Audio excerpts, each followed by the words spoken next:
It is a great pleasure for me to be here, and I would like to thank ICAS for hosting this very important seminar.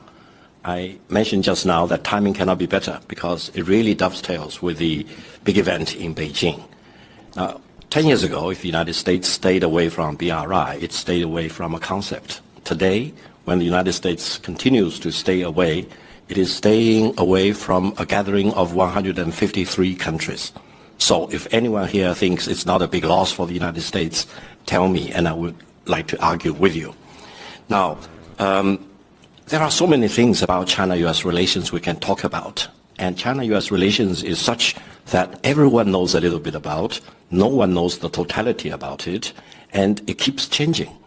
So when I'm thinking about this China-US relations, I think I just want to share with you my views on one thing at the very, very top. You know, there is a very distinguished American scholar who wrote a book about Destined for War and tries to apply that conclusion to the Thucydides Trap theory to China-US relations, meaning China and the United States are destined for war. I felt uncomfortable with that book ever since I read the book review. And I spent quite a few years to figure out whether there was something wrong with that theory when applied to China-US relations. I now realized, and I'm convinced, it's a fallacy if anyone wants to apply that to China-US relations. Now, I say this with due respect to the professor himself, to the school he is from, and to the university in Boston. I came from New Haven, so don't be surprised if people from New Haven sometimes talk about that bigger university in Boston negatively. But I do believe it is a fallacy. Why? Because the professor analyzed all the cases of war and came up with this theory. But he forgets that all the cases of war he analyzed are wars in conventional war.